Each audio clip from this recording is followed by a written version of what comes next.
Great. It's a real pleasure to welcome you here.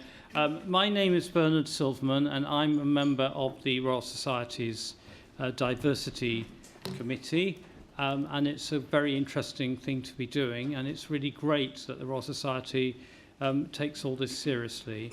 And I'm also very proud of the very broad different range of different things that we do. Conscious of the fact that we've already used up 7 minutes in very interesting discussions within the audience, I'd like to start. I'm not going to give long introductions. I'll introduce everybody now, and they can say anything else about themselves that they want to. Rosamond is the Head of Education Equalities for the National Union of Teachers. Francesca is a Senior Policy Analyst at the OECD, and she's responsible for PISA. Those who know all about attainment will know what that is. Not the town with the leaning tower.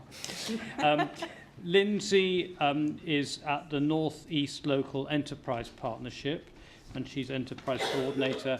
And Kevin is the Head of Equality and Diversity at Oxford University. So that's a fantastic panel that we have. Finally, I want to say that this session is being streamed, and we know that 200 people have already looked at the streaming of the conference so far today. So there are more people out there as well, and it's being recorded. So when it comes to the Q&A, if for any reason you've got anything you want to say that you don't want anyone outside the room to hear, don't say it, is what I can say. But I hope you'll feel that you'll like the idea that your ideas, inspirational thoughts will actually go to an even wider audience than this. So without further ado, Boswell.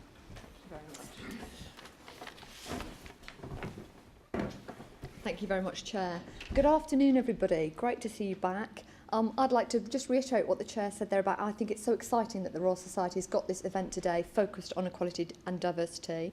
I'm really pleased to be part of it and really privileged to be here on this panel with really interesting colleagues. My name is Rosamond McNeill, as you'll see from the biography, and I used to, up until recently, work for a union that was called the National Union of Teachers that you may have heard of.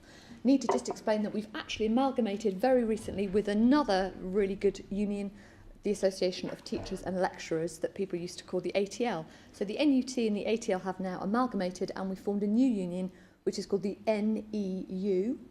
But I have to explain it's the National Education Union. That's what our branding specialists tell us. I'm not allowed to call it the NEU. We are the National Education Union.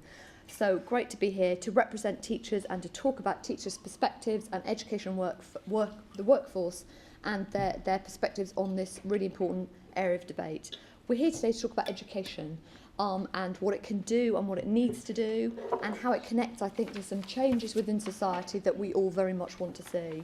So let's start with what education can do. We know that individual young people need to have the right to a really rewarding, engaging, excellent, exciting curriculum. But it's wider, I think, for me than those individual entitlements. What we need to do is to draw into the power of education and the possibilities because of what it can engender, what it can help us build. And I think it can help us build different forms of human relationships that are respectful and peaceful and creative and full of possibilities. It can also obviously hold out the possibility that we can look at ways in which society at the moment is unequal and is unfair, and what do we propose to do about that? Education can't and mustn't be about young kids feeling that they've got to find their place in the world and fit in based on the range of possibilities they have at the moment. We want to build a fairer set of opportunities for young people. The theme of today is, as you've all seen, confidence and also competence. So I'll just start with a few thoughts about confidence, because obviously I'm coming at this from a teacher perspective and teaching assistants and school leaders, and I think the challenge for us is to think about teacher capacity and school capacity and how can we build the capacity to reflect and react to the fact that life isn't fair and life isn't equal, and we want it to be less unfair and more equal.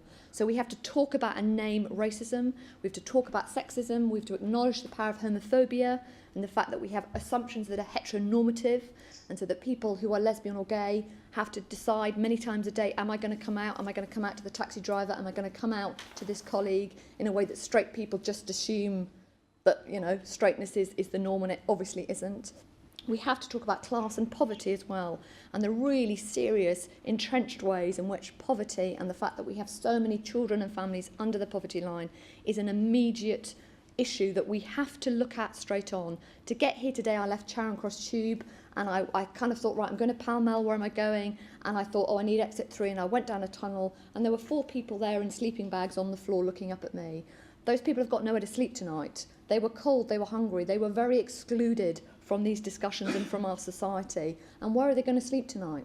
And we should all be worried about that. We should be worried about the number of children in schools that are hungry and the number of parents that aren't eating in order to put food on the table of their 2 or 3 kids. So let's talk about that. So there's the power of education, and to harness that, what do we need to do? Well, we need government policy that does see this work as core and that does acknowledge that the role of educators is to meet children where they find them and to understand that the differences in the world are impacting on that child and their experiences and what they might be hoping or aspiring to do. And what do we want teachers to do about that? Let's talk about it.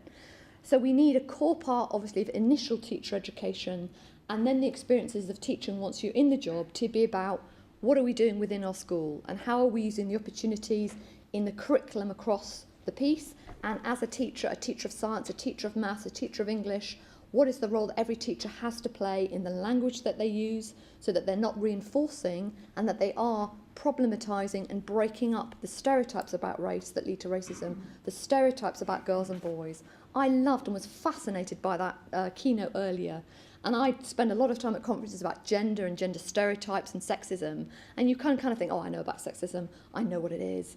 And actually I thought again through that about how we describe to young people the toys they should be using, what we buy for them, what we're dressing them in, what they know, what we know they're seeing on YouTube and they're seeing on Netflix, and what they're learning from their peers and from the other influential people in their lives. And that we shouldn't be saying genius, and we should be looking at a really wide range of success. So I want to give teachers confidence, but to do that we need national policies that set that as a goal. So we need national policy making that is about really high quality training for teachers, but then once teachers are in, we have to create professional spaces through unions, through teacher training, through subject specialisms, through the science community, for educators to be reflecting on what their unconscious bias is, reflecting on the barriers that the young people in their community face. And that can be different to school, because schools do all serve different communities. But the barriers are common. The barriers of racism and sexism exist everywhere, and homophobia and fixed ideas about ability. So let's name the problem. Also, competence has come up, obviously, is one of the themes for the day. And I think we need to, again, think about what we want to assess and what we want to evaluate, and are we good at evaluating in a way that leads to the practice we want to see? Is it sensible for us to say schools are in one of 4 boxes and to put them in a box called outstanding? If schools are outstanding, what are they standing out from? Are they beating the school down the road? Are they winning? If they're winning, who are the losers in that system? Do we want schools to be losing? No. What is it like to be a kid or a teacher in a school that's deemed and designated to be the failing school? Let's look at the fantastic transformational evidence from London Challenge, where people went into London schools and gave London schools time and gave them permission to put down absolutely explicitly and intentionally all the negative language around blame and failure. And the schools in the most challenging positions in London Challenge were called the keys to success, because people realised if they could get practice to be successful in those schools, that was the key to success that unlocked sustainable improvement across all of the schools in that area. Schools fail or succeed together. We need a connective education service where excluding children isn't an option, leaving some kids behind isn't an option. And you do that through having a vision, I think, that schools have to connect. We need schools to see every child in their community as their child. We need to move beyond protocols of hard-to-place pupil protocols and fair access protocols to saying that these schools connect, and actually we have to look at success and failure of the kids in our community and what's our strategy together. So it's about a public service ethos for me, and it's about highly qualified teachers who have then got permission and capacity and policy that supports them in seeing this work around equality and diversity, as core work. Government ministers tend not to describe this work as core and important. We do have government ministers at the moment talking an awful lot about social mobility, and I think I'll probably end on this point. Let's think this afternoon about what's social justice. How are we trying to change the range of opportunities that young people should be entitled to? Do we just want to take some kids from black and minority ethnic backgrounds and get them into certain subjects if the picture for the majority of those kids doesn't shift much? Would that be success? Do we want to get some women into banking and higher up in banking? Would that be success? Now, I'm not at all knocking initiatives which are targeted and specific about looking at areas of a disadvantage and putting practical targeted schemes in place. We absolutely need them right now because racism and sexism is real and poverty is real. So we need specific initiatives, but don't we also need to dream bigger and dream wider and have a higher ambition that we can't move at that pace, that right now we have to say poverty is intolerable. Poverty is policy responsive. Alison Garnham, who's the Chief Executive of the Child Poverty Action Group, is really good on this. She explains that we know how to reduce poverty through social policy, and then we're choosing not to do it. That is shocking. We are, at the moment, prosecuting the government is choosing to make social policy decisions in our name that are putting more children and families under the poverty line. Now that connects to opportunities, it connects to who's getting private tuition, it connects to issues around who's having access to music and art and a broad and balanced curriculum and then to access to science. So all of these issues connect for me, and I think it's right that we expect the education system to absolutely play a fundamental role in reducing racism, reducing sexism, understanding and acknowledging the stereotypes about girls and boys. We need teachers to meet kids as children and to think of them as individual kids, not as girls. They're girls, so this is what's going to happen. They're boys, these are black boys, so okay. You know, we've got to be really conscious about the words and the nuance, but within the nuance, we then need clear strategies and clear expectations. And it's about policy, it's about training, it's about funding, but it's about explicitly naming the barriers and the areas of inequality, exclusion, social injustice, so that we can have a really ambitious and radical programme, I think, to fully utilise education's power. There's a really good manifesto written by BERA, the British Educational Research Association, called Fair and Equal Education. I really encourage you to have a look at that. It's a fantastic manifesto. It draws together so many issues and puts down how we need policy to be informed and driven by practice to make the world fairer, safer, more dignified, more inclusive for everybody, but particularly for our next generation. Thank you very much indeed.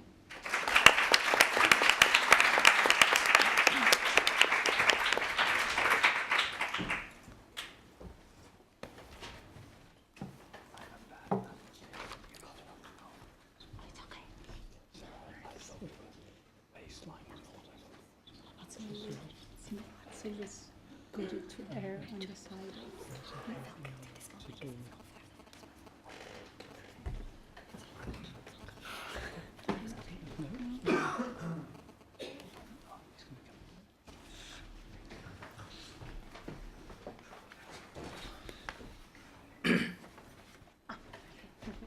Thank you very much. Thank you very much for the invitation today. Rosamund gave a much better and more energetic presentation this afternoon. So you do get better with practice, I would say. She even exceeded expectations given the great performance of this morning and set the bar so high that I'm sure I will definitely fall short. I'm Francesca Borgonovi. I work at the OECD, which is an organization that not many people will know, but many people will actually know the study that we steer and conduct. It's called PISA, Program for International Student Assessment. I have the great fortune of doing a study looking at the performance of 15-year-old boys and girls in over 74 countries and economies around the world. And each study, which takes place every 3 years, involves over 500,000 students worldwide. So I consume a lot of energy and attention from all these kids. And today I will speak a little bit about some of the differences that we see in the study, which is a standardized assessment, and we have also a background questionnaire with questions on attitudes, expectations, aspirations, and self-beliefs. And the test is crucially graded and marked without knowing the gender of of the student. I will also speak a little bit towards the end about another study that we do that looks at the proficiency in literacy and numeracy of the adult population, to try and tell you a little bit about what happens after the age of 15, particularly because in many countries what you do, can you expect, is actually that children will go to school for another 5 years after the age of 15, or even much longer. I would not repeat what was said in the keynote this morning. There are major differences in terms of field of study by gender, but we already see marked differences, a little bit in terms of performance, but a lot of differences in terms of the career expectation, aspirations, and self-beliefs that boys and girls have towards different subjects, and in particular mathematics and science. What we do see at the age of 15 is that boys perform better, but just a little bit better on average in mathematics and science. In science, the difference is almost zero, but this is the average across all the countries that I talked about. What you do see is actually that there are a lot of differences, both within countries, but also, and importantly, across countries, in how big this gender gap is. What we do see, however, is that girls perform better than boys in text comprehension across all the countries that we study, although again, the gender gap is actually quite different. Here, to give you the average number, it's the gender gap is 25 points, which is a little bit meaningless unless you know the scale. But just to give you an idea, in some countries this gap is as small as 5 or 10 points. In other countries is as large as 50 points.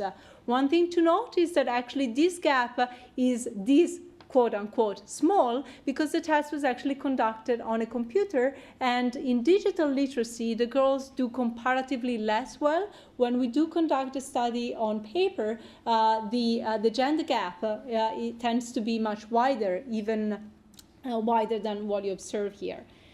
However, just to give you an idea of the wide differences that we have across countries, here what I'm showing is the share of boys by country that performs at the top level in science. So at the average, there's essentially no difference, but actually a much greater percentage of boys. The boys are the blue diamond and girls are the red square. Boys are almost always on top, but that's actually different, and the levels are very different across countries. And in some countries, Finland is actually the only example of that, you do see that the gender gap, even in the share of top performers, is actually reversed, with more girls than boys performing at the highest level. In terms of competence, we also see very different patterns depending on the different science sub-areas. So we conduct a direct test, we have a lot of test questions, and we can actually see the different areas, the different test items, questions, in which boys and girls tend to do a little bit better or a little bit worse. And what you do see is that boys tend to do much better when they need to explain phenomena scientifically, for example, conducting a little experiment or doing a little simulation study, while the girls are actually relatively better when they need to evaluate and design a scientific inquiry. And then you also see not only differences in terms of cognitive processes in the areas of science, but also differences in boys and girls' displayed ability by areas of science. So this is for the average student across all these different countries. And again, as I said, things differ a lot across countries, and I encourage you to look at our publications for country-specific results. Boys tend to do better in physical systems, essentially physics, while girls tend to do as well as boys in living systems, close to biology. However, when we look at the top performers, boys tend to do better across all areas. So there are some differences in terms of displayed performance, and this may have a lot to do with how boys and girls are raised up to the age of 15, the courses they take, and etc.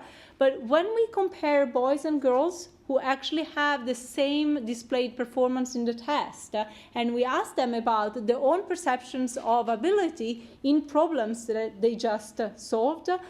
Boys tend to be much more confident about being able to solve these problems. And I don't have the slide for mathematics, but in mathematics it's even more striking. We have girls who do solve some particular equations. We ask them, how confident do you feel about being able to solve this equation? And the girls actually report not very confident, and they actually just solve the problem. To give you an idea of how confident the boys are, we actually scattered around some mathematical concepts that actually do not exist, and the boys say, I know it well and I use it often. But what we do see is that actually girls are very anxious about mathematics. So girls, even when they have the same, again, perform at the same level in math as boys, they actually tend to be more anxious than the boys. And this has a bearing in terms of what happens next. I would say variations again across countries, and an interesting finding is that what you do see is that societal level gender inequality is correlated positively. So more gender equality at the societal level, more equal performance, but actually greater anxiety among the girls. So that's a very interesting, paradoxical, I would say, finding. What we do see is also that the boys say they're enjoying science. And the problem is that when you compare students who actually perform at the same level, enjoying science is associated with expecting and then pursuing actively a career in the sciences. And then what we did was, okay, let's take boys and girls who actually equally expect to work in a science career, but there are differences in science careers, as we heard this morning. The girls, when they expect to work in a science career, they expect to work as health professionals. The boys much less likely to do so. The boys are considerably more likely to expect to work in ICT compared to the girls. But again, there are differences across countries, and here you see by country the percentage of boys and girls who expect to work as doctors and nurses, and conversely, boys and girls who expect to work as engineers and scientists. We distributed in a number of countries a survey to the parents of these kids, and what you do see is that, again, keeping performance exactly the same, the parents of boys were much more likely to expect their son to actually work in a STEM career rather than the parents of girls. Performance in math and science is the same. We also noticed that the girls tend to have a less hands-on experience in terms of thinking about which career they can pursue next, and the presentation following me will delve deeper into this aspect. And just to conclude, I would like to say that too often we view stereotypes as projecting reality rather than being socially constructed. And just a question, what does a software programmer look like? If you lived in the 60s, it would be a woman, because actually they are very detailed, thinking about details, very organized. Right now, what we think about is the nerdy, crazy scientist, and that's definitely a man. What happens in terms of progressions, in terms of abilities in numeracy and mathematics as individuals use these career and educational expectations and go about their lives after the age of 15? The gender gap in numeracy in some countries widens, in some considerably so. The United States is such an example, but also Finland, which I said was a champion of equality in terms of what happens to women. But in other countries, the gender gap stays pretty much the same. And in those countries where the gender gap in numeracy widens between the age of 15 and the age of 24, 25, what happens is the progression, the increase in numeracy ability is less steep and actually stops at a faster pace. And then we all go through cognitive decline after the age of 25. If you have other questions and you don't manage to reach me, just send me an email. Thank you very much.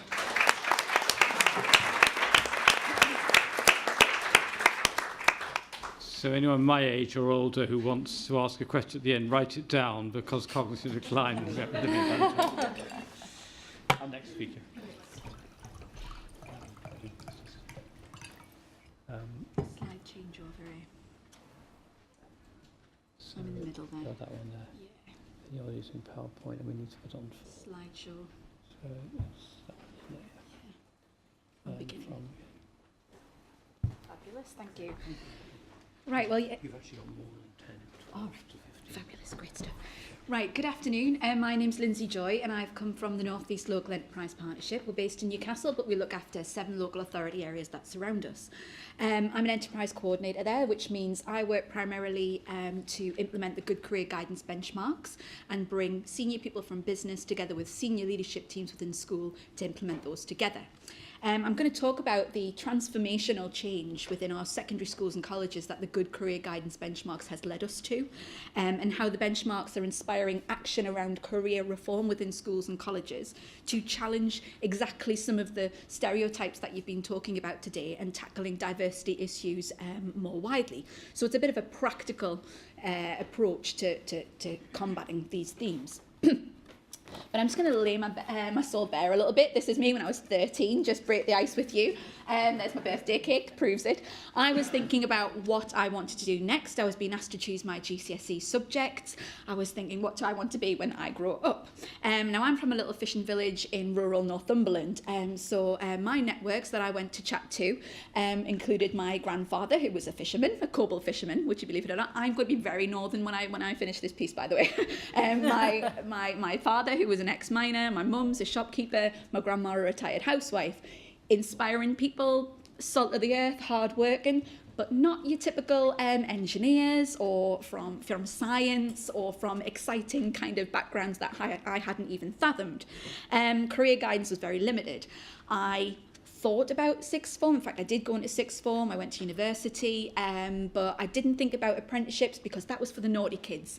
That was how it was back then. But if I knew then what I know now, I might have made some different choices. And actually, if I'd had good career guidance, if our young people today had good career guidance in their schools and they got to meet people that are in like in this room right now, got to have meaningful conversations, got to go and spend time in places that challenge their assumptions, challenge their thinking on things. What could be for them? What could have been for me and my peers in school? So yeah, good career guidance, I think, is one way that we can challenge this thinking and open young people's horizons to things they may not have realised was possible. So why is good career guidance important? Well, it's crucially about social mobility. It's about giving people that kind of ladder of opportunity to do what their passions are. It's about young people and their families, because that's really important, and their families and their carers, the people around them, knowing more about the rich range of careers, some of the careers that you do in this room. Knowing that if I choose these subjects, if I get on this pathway, if I do this course, this is my way to more and better jobs. If you don't have those networks, if your family is unemployed or if you're in low-skilled occupations, you don't have experience of university, how would you know these things? How would you enter a career following a STEM pathway if you just don't know how that is possible? So yeah, it's about challenging ideas that young people have about themselves, where they fit, what they can do based on class, gender or ethnicity, and giving them a clear line of sight to what is possible. So what are the Good Career Guidance benchmarks? Well, there are 8 of them, and they were developed by Sir John Holman, led by Sir John Holman, facilitated by the Gatsby Foundation. He and his team went off around the world, so it's based on international research, and took elements of what was working well. Didn't just take a system and transplant it here, took elements of good practice and shaped them into 8 things that if a school or college did well, will lead to good career guidance in that school.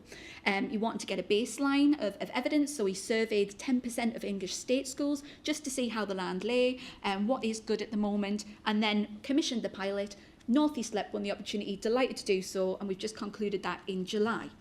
Here are the benchmarks. 8 things: a stable careers programme, learning for careers and labour market information, addressing the needs of each pupil, curriculum, linking it with careers, making sure that people are coming into school, that encounters with employers and employees, going out, experience of workplaces, chatting to further in higher education professionals, and getting one-to-one impartial personal guidance. They're hinged on meaningful encounters, and it's for each and every student. It's not for the majority, it's not for 75%, it's for every student, and it's taken a real look at that holistic approach to a young person. And it's not about pushing them all towards university, it's about giving them information that they can rely upon to make an informed choice about their future. And that's really important. It's from right when you begin at school, from year 7, so 11 years old, all the way up until you leave. You start having these encounters with people. You start having these conversations at the earliest opportunity, based on all the evidence that we've seen so far this morning. It's really important. They're a credible framework. They're being adopted by these organisations currently. Most exciting is the Department for Education have been following our progress intently, and it looks like the Good Career Guidance benchmarks are going to be part of the new career strategy that is coming soon, that will compel every school and college to use the Good Career Guidance benchmark framework as their starting point, and to audit what they need to do and seek people to help them achieve it. So we're really excited about that. Watch this space. The North East LEP, why are we involved? Because it's about more and better jobs. It's about the economy. It's about employers saying to us every day, you know, the North East, because that's where I'm from, I can talk about that positively. We've got a massive digital boom going on right now, advanced manufacturing, subsea, energy. The opportunities are boundless for our young people and for older people. Actually, that's my other hat, but I won't get into that. You know, the opportunities are there, but employers are telling us there's a mismatch here. The people that are applying for our jobs do not have the skills, do not have the attitude.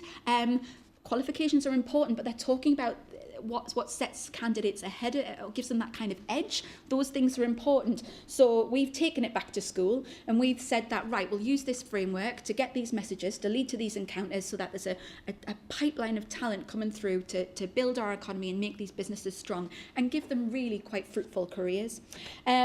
This is where the pilot took place in the North East LEP, but actually most areas in England are now working with the benchmarks in their schools and colleges, but we're just a couple of years ahead. This is our region that we're working on. We took 16 schools and colleges, FE, academies, maintained, pupil referral units, therapeutic centres, you name it. These benchmarks work because they're flexible, they're adaptable, and they work in any context, and it's about a school-led approach. So yes, we gave them a starting point, they map what they're doing well, and they plan for how they want to achieve it. The results are in, and it's pretty good. Before our schools and colleges, this 16 embarked upon this. None of them fully, only a few of them, a handful of them achieved 4 benchmarks, but now the majority achieved 6 to 8 in that short period of time. Progress can be made really rapidly. They've done most well in benchmark 2, which is about labour market information, which is about all this kind of complicated data and things that they're very unfamiliar about, that has been broken down and described to them in more manageable ways, and it's been straight from the mouths of employers and sector leaders, making it much easier for them to work out. But actually, let me tell you about the real examples. So the Good Career Guidance benchmarks challenge stereotypes. So an independent school in Newcastle hosted an Inspiring Female Leadership Day, acknowledging that in our region and other regions that directorial and high-level management jobs women are underrepresented. So they called them out on that. And the independent school invited another 5 state schools. So already there's young women 16 to 18 interacting with each other from different backgrounds, having really lovely conversations about what skills they have and what kind of value they want to add to their society. We put in front of them really incredible, successful women.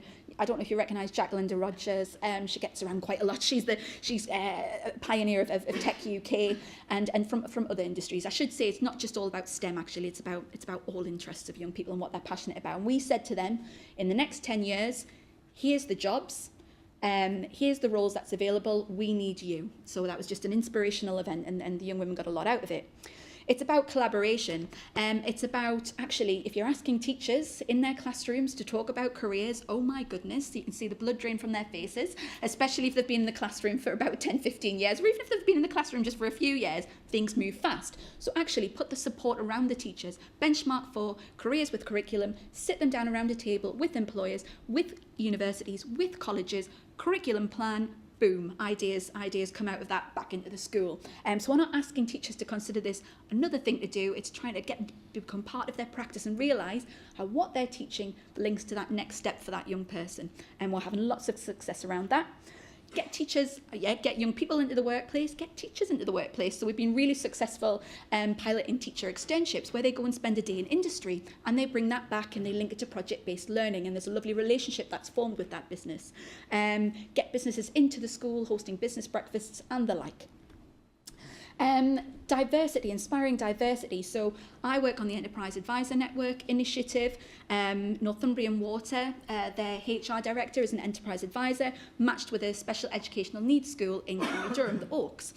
Before she arrived, not a speck of science or technology kind of experiences for those young people when it came to careers.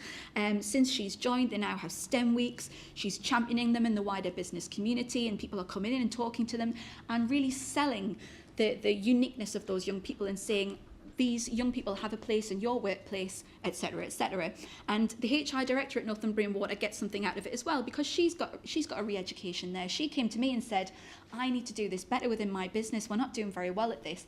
Educate me, educate my employees. It's good for us too. Inspiring choice. So I did allude to not just kind of pushing people in a direction that we think they should be going in, that we have always done and that we have always known. It's about individual need. So Fatima and Emma, real students from a school in Hebburn, both really good A-level students, both would be ideal university candidates. Fatima has pursued that line. In fact, she's just been accepted to Cambridge, but it was commented in her interview feedback that she had the edge because she went and spent time with a local GP surgery. She created her own little weight clinic, and she was able to reflect on that and build on that in her interview. Emma, she went and checked out some universities. She was compelled to by the benchmarks. It says by the age of 16, you must have visited at least 2 universities, 2 colleges, 2 whatever, apprenticeship providers. Not for her. Went and visited Mercedes-Benz, found out about their apprenticeship programme. They'll put her through the degree. Brilliant. And that's what she's decided to do. So there's something for everybody in these benchmarks. Meaningful encounters. So meaningful encounters that make a lasting impression on that young person, that they can see it to be it, you know. So having those lovely conversations in like a mock interview scenario, or going and spending time in the workplace that isn't just washing the dishes. There's actually questions and tasks that you set and you come back and you present to peers. It's just reimagining these experiences. So in summary, we've tried to say that we've proved as a region that this is possible. The Good Career Guidance benchmarks are possible. They work in every context. They have social mobility at their core. They're all about challenging stereotypes and helping young people and their families have a better line of sight to the opportunities that are in their region. We are hoping that it's replicable and scalable, and that it will be part of this new Good Career Guidance strategy. We believe in it so much as our region that we've written it into our strategic economic plan, which means that all partners are committed to this, including business, local authority leaders, politicians, you name it, educators. And we've gone very quickly from 16 schools in the pilot to now 100 plus, and a business community like you're pushing against an open door. They're so enjoying a clear opportunity for them to engage through benchmarks 5 and 6. So John Holman said, there's no single magic bullet for Good Career Guidance. It's about doing a number of things identified in our benchmarks and doing them consistently and doing them well for each and every student. This is part of the solution. It's not the whole solution, but we think we've got a good evidence base to suggest that it could work for the majority of schools and colleges in our country. If you want a bit of a call to action, if you want to know more, download the report, drop me an email or tweet us. There's lots going on there, and I'll happy to respond. Thank you very much. Thank you.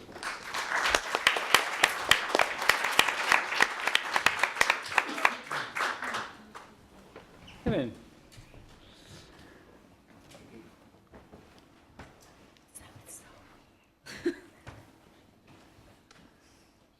Sorry.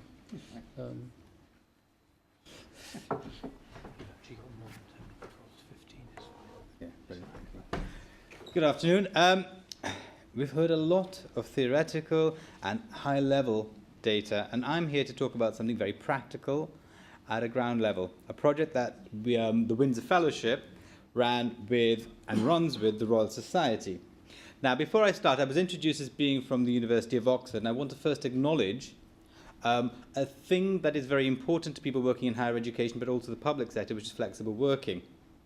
And for any of you who've had a chance to have a look at the Royal Society publication, which is Parent, Carer, Scientist, I would also like to say how important having flexible working has been for me to enable me to do the work that I do as the chair of the Board of Trustees of the Windsor Fellowship. I think that's a critical point to recognise how important organisations can have and be in terms of encouraging active citizenship. So I'm going to talk about the work of the Windsor Fellowship, understanding positive action. For me, positive action is very important in terms of practitioners who work to try and bring about and deliver change.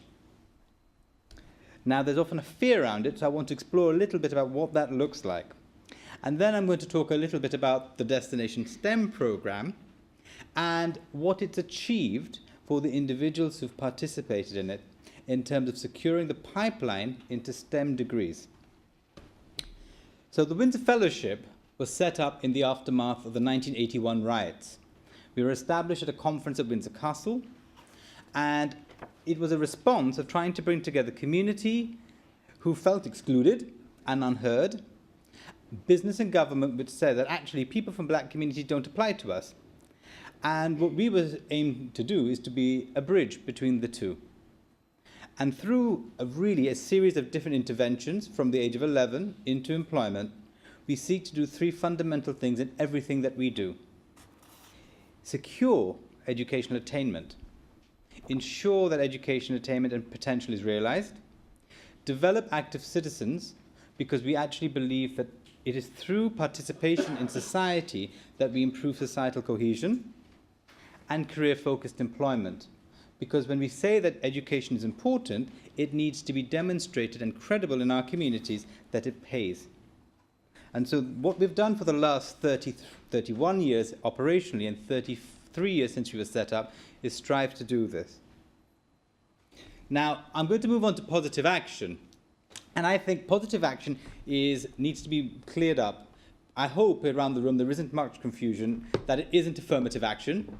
It's not positive discrimination, but what it is the freedom to act, the freedom to secure the pipeline, to ensure that we create a fair competition for when people want to apply for jobs, for education. And so what the Equality Act allows is any action. So an organisation can take any action to support those with a protected characteristic, so long as it is proportionate. And what is proportionate will depend on the circumstances. So there isn't a hard and fast rule, but what it does give is a broad principle of permission. Now, what can be done? So if anyone around the room is familiar with Athena Swan, there may be awareness around, for example, mentoring programs to support the progression of women in science. There may be points around how do we make sure that recruitment rounds have a fair distribution of candidates that reflects the population. For race, the needs might be different. So we may be talking about addressing knowledge gaps in terms of jobs and sectors that may not be the traditional destination for people from minority ethnic communities in the UK. There may be internships, again, to increase that familiarity, career guidance to help people understand the goals. However, essentially, it's what is it that justifies it? So fundamentally, we need to have a reasonable belief, okay? That could be objective, it could be subjective, it could be both. And the diversity of our society is changing so quickly that sometimes having longitudinal evidence isn't always possible. And so we've got to think about actually what are we trying to do as organizations, both at a strategic level and at an operational level. So when we're thinking about what is appropriate, we need to think about actually, is there really the evidence there for us to actually figure out what's appropriate? But actually, is it that important? Because I know data is important, but it's not the only thing. When we look at black communities, and I say black, I don't mean it in the political sense, I mean it in the racial sense. So black, African, Caribbean, mixed black communities and their destinations into higher education. If we want to change STEM destinations in terms of high-level academic careers, we need to make sure that we have students securing the grades to go on to the most competitive courses. And the data suggests that there is a need for that. And what we did is, our concern as the Windsor Fellowship aligns well with what the Royal Society's vision, which is to try and promote the sciences at a strategic national and international level. And so when the idea and the opportunity came up to discuss what we could do, we came up with an idea called Destination STEM, a one-year mentoring program. That said mentoring, okay, targeted at A-level students or level 3 students living in London as a pilot. And what we were able to tap into was the excellence and the resources that both organizations bring. We have the access to the communities, the Royal Society has the access to STEM capital. And if you bring the two together, you can hopefully create a synergy that catalyzes the success of the students. We also realized that in terms of many black and minority ethnic communities, working with parents becomes very important, because the drive towards vocational qualification can lead us to the most competitive courses when we apply to university, which then reduces our success rate. And so what we want to do is to educate our communities to understand the breadth of opportunities that come from higher education. And to help do that, we underpin that by helping students who participate in this program to understand what skills are needed. How do you set goals? How do you look at a vision? Because we would definitely say we're not ambitious. I would never say that our communities are not ambitious. But what they may not have is the nuts and bolts of getting from A to B. And that's what we draw on our mentors to do. And that's what we, as the Windsor Fellowship, try and provide support to enable that. And looking at the impact, in the year of its first pilot, we set up 23 mentoring relationships. 21 out of 23 progressed into STEM degrees at university.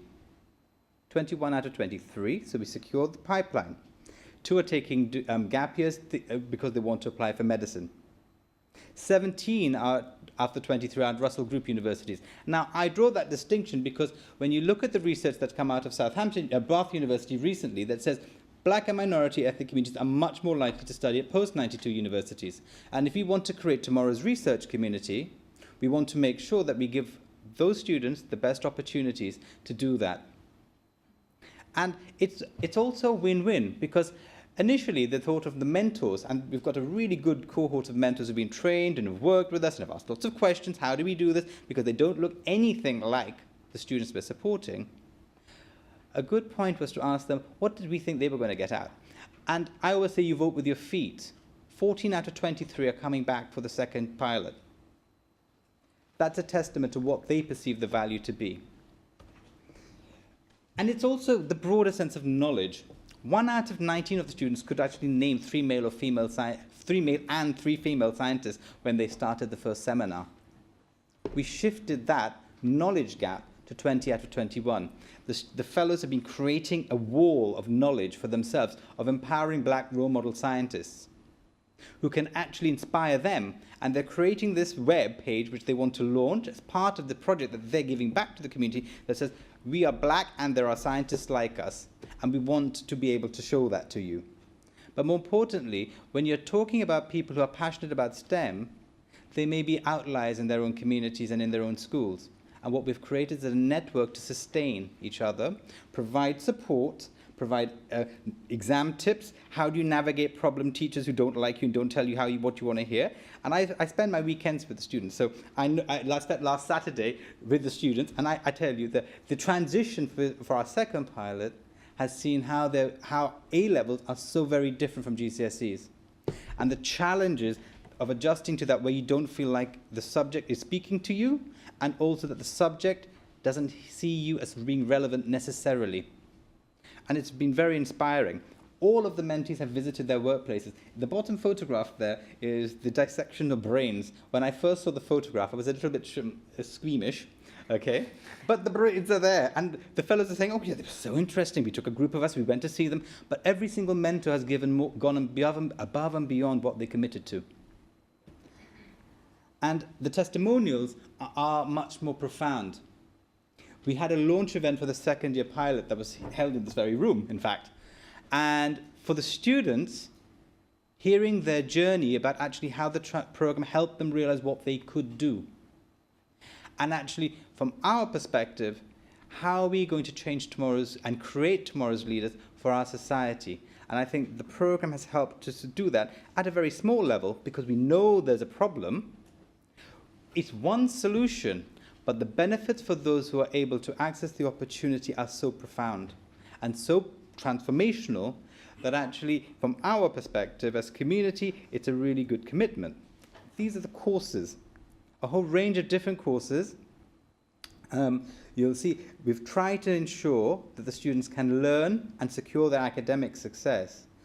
For our second pilot, we've actually moved the program to year 12 because we want to influence the course choices, because part of this career conversation about career guidance has become very important.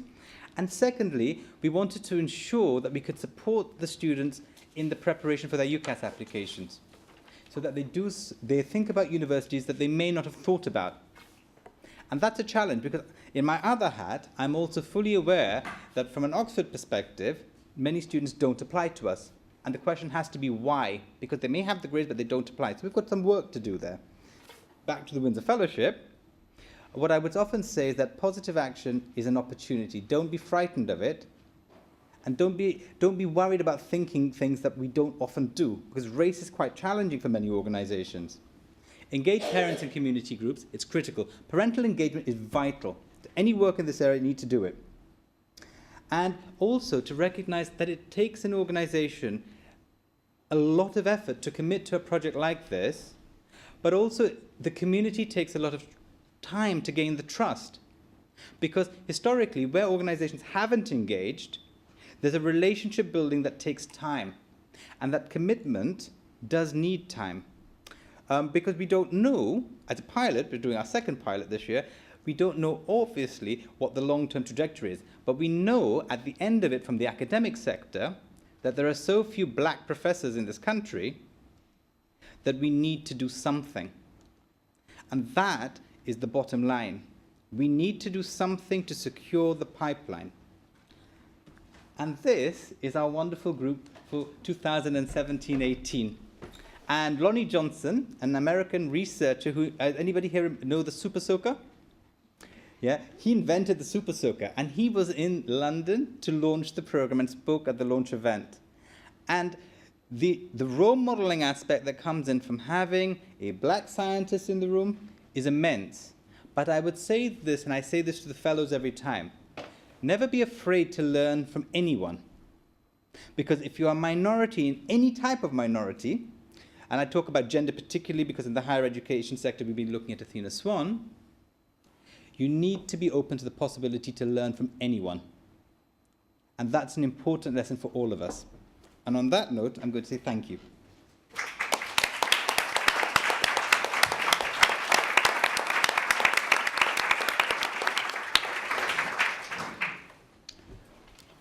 Well, I'd like to thank all our speakers. Now, we were told in the last session about the importance of moving around, so there will now be a 1-minute break. Please don't be more than a minute, but just relax for a minute. Think of any questions you want to ask, and then we will reconvene for our discussion.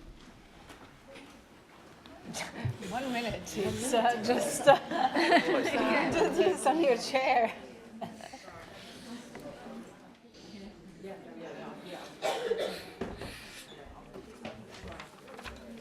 We haven't driven them away, that's okay. Stay here.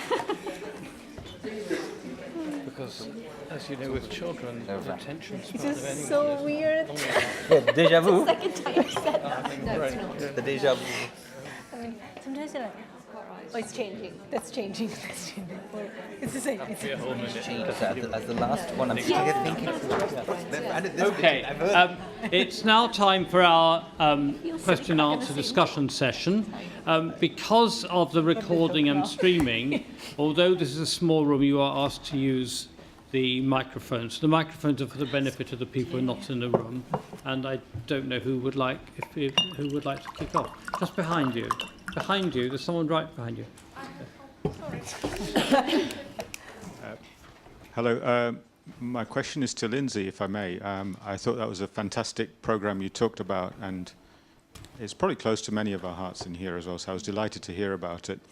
And my question is around impact, and can you tell us a bit more about how you measured, or how the program measures impact for each and every child? Yeah, which I think is a really important component of the whole thing. No, absolutely. So what we developed was we developed an audit of practice, which schools are very familiar with. So against each benchmark, broken down by characteristics, produce evidence and make a judgment as to how you believe you're doing against this benchmark.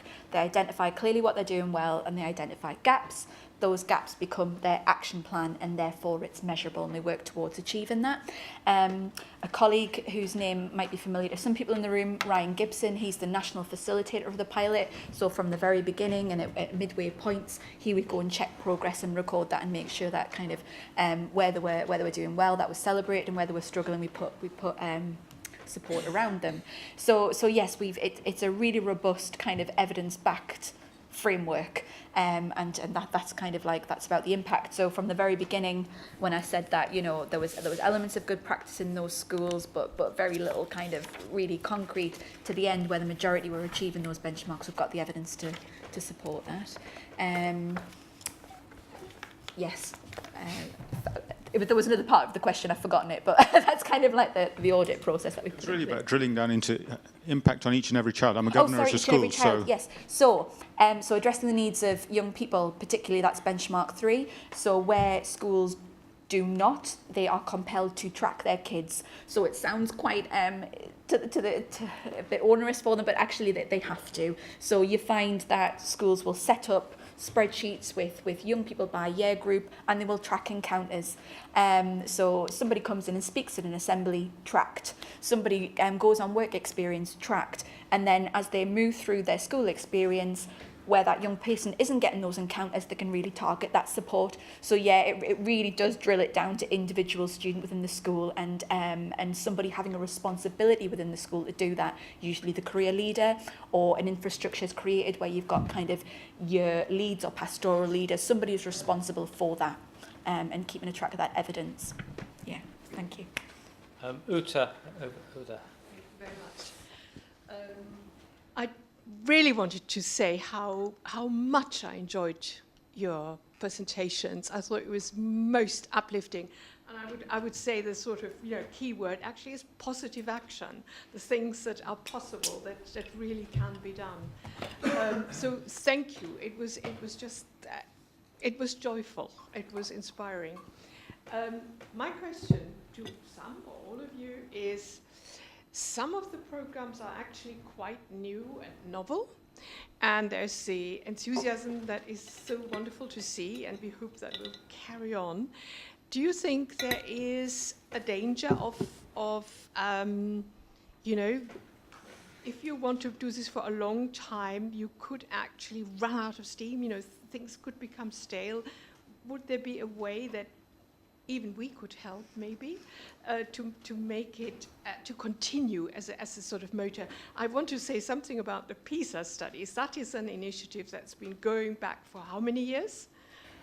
Well, we are now... Decades. Well, yeah, it's 20 years since we started thinking about that. Yeah, so that is a program which I think is an example to really sustained power and interest, and we really depend on it to have that information worldwide, 74 countries, you said, so that we can always, go and compare and relate any progress to what happens worldwide. So I want to say that is, of course, an example to tell us how things do not run out. They really, when they're successful, when they're important, they will be carried on. And I suppose the same is true about the teachers' union that has been going on for a long time.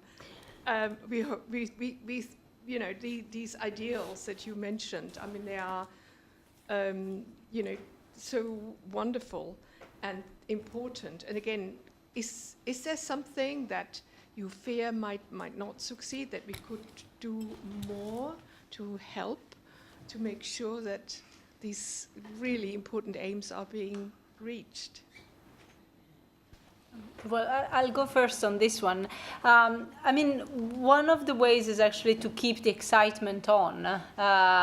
One of the things we were the most excited about in 2015, so the PISA cycle goes in 3 years, was actually that the test was fully delivered on computers.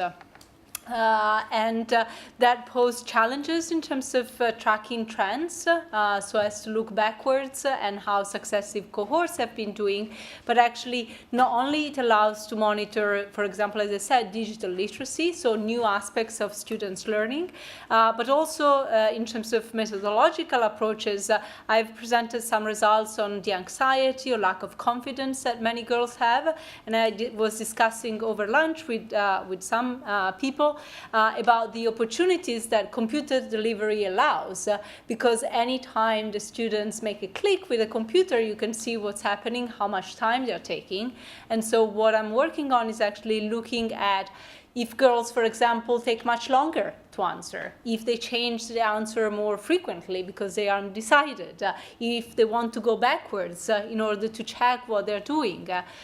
So if you keep innovation on, it's very exciting, and we're actually expanding to new areas. We have always been told, well, you know, you only care about reading, math, and science, and therefore you're not interested in the whole child. In fact, we released a new study on students' well-being, and actually next week we will be releasing a study on how students cooperate. So shifting the focus not only on information processing abilities, but actually more interactive approaches. Okay, it's a very helpful starting point for a discussion. The demographics of our society are changing dramatically. Our institutions are not. And I say this because we started as a response to the 1981 riots. My biggest fear is that societal cohesion goes backwards and we find ourselves back in that space. So the need to develop and support through positive action, for me, is critical. And I say this because when we look at what is happening to people's educational journey, if we look at the academy in our country, it does not reflect.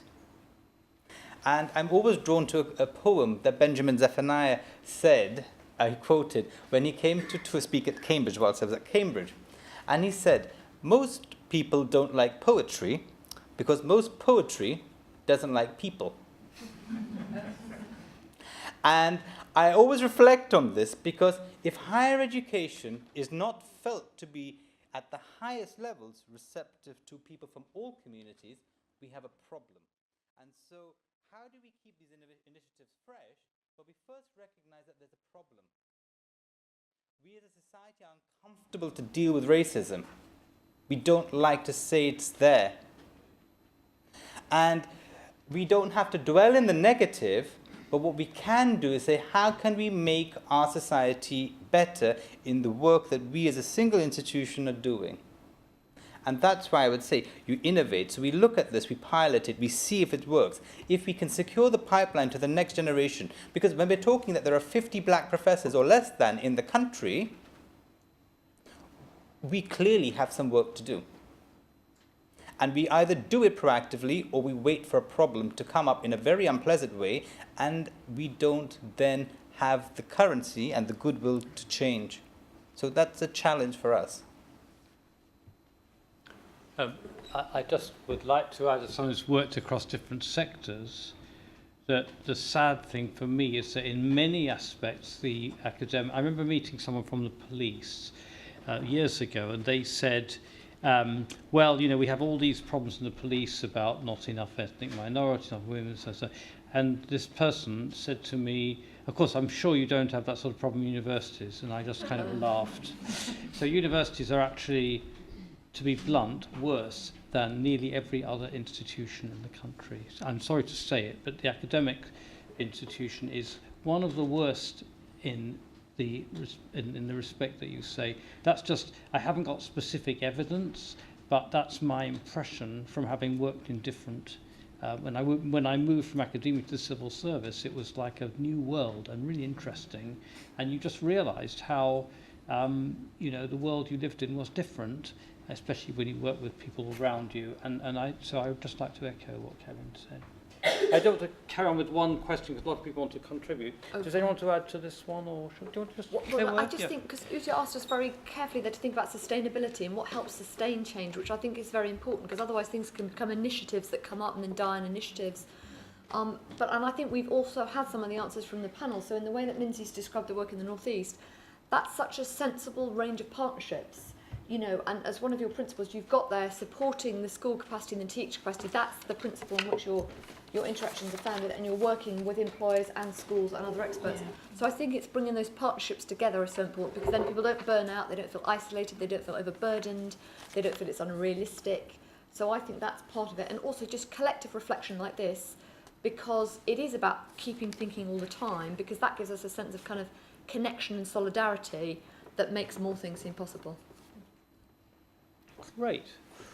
Who would So like I've to? got- We've got. If you would like to put your hand up, because if we have a lot, we'll do it in groups. We're going to do it in groups. So, lady, with two questions now. The lady over there first. You're just holding the. So, did you want to ask a question? Yeah. Yes, one over here, and then we'll go back. So, do you want to speak first, and then I'll ask someone else as well. So, yeah. Yeah, right. So I've got a kind of ignorant question, which is there something analogous to Athena Swan for a sort of charter kite marking scheme for equality beyond women? So that was my ignorant question. And then I had a sort of slightly cheeky point for Francesca, which is that have you experimented with different ways to present your data that some of the charts, I was looking at them thinking, are boys and girls getting a fair deal from this visualization? So sometimes there were like tiny triangles that represented girls and massive, great big bars that represented boys. I thought that there could maybe be some experimentation, or for example, axes that were running sort of left to right, that if one tipped them top and down, up and down, they might cause one to look at the data in a slightly sort of fresh way. And I mean, it doesn't change the data, it just changes what pops out of the data. Thank you. And the lady with the black sweater. So, do you want to just? Did you have a question? No, yours. Did you? Oh, no. The lady next to you. Did you have a question? Yes, you didn't. No. Okay. Anyone, one of you. That's fine. Thank you. Thank you. So today we're talking about diversity in science, and there's been so much focus on gender and then a bit on race as well. And I was really grateful to Rosamund and Lindsay for bringing up sexuality and social mobility. It was the first time today that anyone's mentioned sexuality. So I wanted to ask the panel, do you think that other aspects of diversity in STEM are being looked at enough, researched enough, and like promoted enough? Or is there too much focus on these slightly more visible things? Because it's quite easy to tell, is someone a woman or not? Is someone, white or not? But to tell if someone is of a different sexuality or is, there can be a lot of invisible disabilities. So these slightly less visible markers maybe aren't focused on as much. Okay. We'll deal with those two issues, and so do you want to? Francesca? Yeah, I actually, when we go very collaboratively, so in fact, we are a little bit interchangeable in the team, I would say. And the person who first put together the original slide set had the women in pink and the men in blue, and then I have the version in orange and green, and then I have the version with the bars that are women. I had actually a thought about, okay, here, because now I have slides that are very rectangular, it's compressing the axis. So in fact, what you see are not major differences, but in fact they're really big because they are like 10 percentage points. So I have different versions. I will be happy to share. In fact, it does actually change perceptions quite a lot. Just by squeezing, you can get a very nice, very steep regression line, and that is actually meaningless. But yeah, happy to do that. And so there was a question about Athena Swan, and then we moved on to other aspects of diversity. So I'm happy to say a few You want words to on have a that. go at that? Yes, there is another charter which is run by the Equality Challenge Unit called the Race Equality Charter. And the Race Equality Charter is similar to the institutional level awards, if you're familiar with the institutional level awards of Athena Swan. It was launched in 2015 as a pilot and launched as a reviewed pilot in 2016, so last year. There are currently 9 award holders, if my memory is correct, and there are 30 institutions, 35 I think, or 36 the last time I checked again, signed up within the higher education sector. Now, I know that the National Health Service has its own benchmark for equalities, and there are other sector-specific equality benchmarks. Regarding sexual orientation, I participated in the first Out in STEM session that was held at the Royal Society last year, 2016 actually, yeah, it was it is still last year. And one of the challenges, and having spoken to people and done work in this area in higher education since 2008, there is an invisible minoritization. And what we are doing as a sector in higher education is to try and figure out, through the Workplace Equality Index as a benchmark, through networks, through consultation, figuring out ways to address that. So there's work being done, but it's a fair point that, you know, it's something that we could talk more about. But I know that the Royal Societies did something, for example, for Pride earlier in the year. There was a lecture and a talk that was televised on the same day. So there's work being done at an institutional level here, but also across the higher education sector and across the public sector. So there is work being done. So it's not, I would say it's definitely part of the picture. And social mobility, well, there's a lot of data that OFFA, or the Office for Students, now has us all institutionally talking about, and also about creating an LGBT inclusive environment. You know, at Oxford we've created lanyards, so we can talk about sexual orientation and gender identity issues in a passive way. Thousands of these have now been sent out to colleagues to encourage them to show solidarity around sexual orientation and gender identity. Right, we only have about 5 more minutes, so... Am I allowed right. to say something on that? Oh, yes, briefly? quickly. Yes, Just yes, quickly. I want to connect that great question with a question about impact, which we had earlier, because I think we need to be thinking about why are we talking about equality and diversity, what do we want to do differently, and what would success look like, and how do we know what the impact on individual kids is, and then the impact on a school community. At school level, you can't talk about gender inequality and gender stereotypes without talking about sexualities at the same time, so you need to be empowering teachers around those sets of stereotypes and where the stereotypes lead and where they create. So they create subject choice patterns, they create who feels safe and not safe, who's harassed and why. So we need to talk about what's happening and why, and then understand how to intervene. There's a real absence of education research getting into teachers' hands around which interventions make a difference in terms of reducing the hold of stereotypes or access to different subjects. So we aren't connecting research and practice and being really rigorous about impact, I think. So your question was fantastic. Right, we have 3 people. The gentleman here, the lady there, and someone at the back. And you can't have a second question. Oh, sorry. Yeah, and then we'll... So please keep your comments, questions brief if you can. Brief question. From an educational point of view, non-political point of view, this generation will suffer Brexit. What do you think is going to happen in terms of their expectations, both on the education options and the possibility of work after that? Thank you. And then the someone over there. Hello, I'm the science director in a state school, and I was very lucky. One of my students was up on the slides for the Windsor Fellowship, and she took part in that last year, which is fantastic. And it's been really interesting hearing from all of you, but thinking about what Lindsay said about if you can see it, you can be it, and the opportunities that students get. And I get emailed opportunities almost on a daily basis, but they have very specific criteria. And our school doesn't quite have enough free school meals for some of our students to get onto some of the things we get sent. Or they'll be for very particular ethnic backgrounds, but not others. So my Serbian students, they're white, very few opportunities come through for them. But actually, they need to see things as much as some of the black students do, whose parents are, well, not professors, but are doctors, are professionals. But my Serbian white students, whose parents are working class, they don't get opportunities because they're white, but they still need it from a socioeconomic background diversity, maybe rather than a race background. And I just think that discussion in education needs to come out about all the different things, and maybe not having such narrow criteria for all the opportunities there are to try and close these gaps, or making sure that we hit every missed out group rather than just the big groups.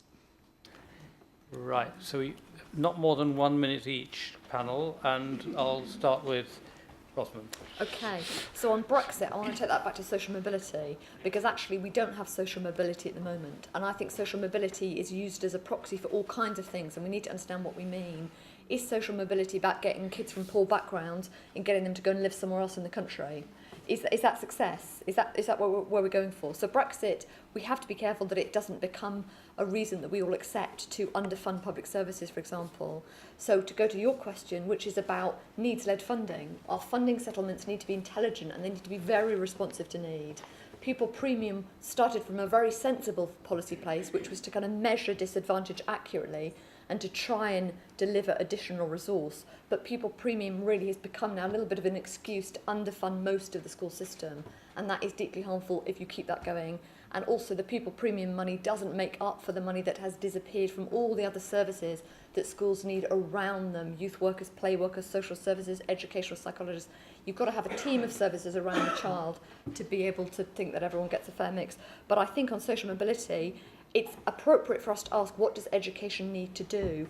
But living standards are stagnating. When we talk about needing to get a wider group of people to access the opportunities, don't we need to also have those opportunities themselves widening? We're talking about sharing power, sharing opportunities. It's not as straightforward as saying we just get more people in who look different, because actually some people have got to lose out. That's what we always don't want to discuss, because that's problematic. So who do we want to be losing out? Or do we actually want to equalise living standards? Do we want living wages going up for all? There are really complicated issues around here about what work should look like, what living standards should look like. Living standards are stagnating and have for 10 years. So the idea that social mobility, that education can get some kids to crack through, we've got to be very careful about what exactly we are trying to set up as our goals, I think, for public policy. About 10 seconds each. Just saying that, so I'm actually working on a project based on PISA data and other data called Strength Through Diversity. And one of the things we do, because we have such huge amount of data, we actually look at the intersection and different sources of disadvantage that Serbian girls in that specific area might have. And that actually is very important to then be able to provide support in all its forms. No comments on Brexit. No, regarding Brexit, obviously as the local enterprise partnership, local solutions to making the economy strong through partnerships, we have a really good understanding of this, and we're working with our business community to kind of develop those strategies to kind of combat whatever may come our way. That can be very bamboozling to schools, that can be very bamboozling to young people, but we've been instrumental in kind of forewarning, forearming our young people as to what that means, where the opportunities are in your region. And don't you worry, because we're okay, because we've got an economy that will support you, that needs you, that will make great use of your skills, and you can have that work, life, live, rest, play, all that kind of stuff. You can remain in your region. You don't have to move away. There will be opportunities here for you. So I'm making that really manageable and tangible for those schools and young people to understand. And about getting overwhelmed with offers, that's and trying to meet the needs of your young people. As an enterprise coordinator, my role in my region is to know exactly what those offers are, and there are hundreds, and it can be overwhelming for schools, but through the benchmarks, through your action plan, you've worked out what you need, and you're able to share that with those providers. They can see, and they can really tailor their support to you. But I understand that sometimes maybe it's not quite for hitting every young person, but go to your LEP if you want to get involved, if you want to work in schools, if you want to kind of make that difference to young people. Every LEP in England is doing things like this right now, and there will be a role for you to play and to get involved in schools and to diversify that offer. Okay. Brexit is going to be a challenge for us all, but my mother always told me to try and find a silver lining in every cloud. And I think, going back to Roz's point, we need to see this as an opportunity to make sure that we invest in the talents of all and harness the talents of all. If Brexit is to do anything, it is to try and harness the talents of all, because what we have got is a society which is clearly polarized. And the work that needs to be done educationally to ensure that equality of opportunity is realized for everybody is still gapingly needed. It's so needed. In terms of the particular question, not to say that the Windsor Fellowship is not a band with one song only. And we have a range of different programs, and there are a range of different programs. What Destination STEM is seeking to do is to unashamedly redress an observed and evidenced issue. but there are other programs which are open to people for different backgrounds, all backgrounds. So the idea is around promoting a society in which the talents of all can be realized. So the challenge is always funding, but actually, in terms of what I've spoken about, it's a very specific program trying to address a very specific issue. Great. Well, I'd just like to say that the quality and the intensity of discussion is testament to the fantastic presentations we've had, and I'd like to thank the panel very, very much indeed, and all of you, but maybe give the panel a round of applause to thank them very much for what they've done.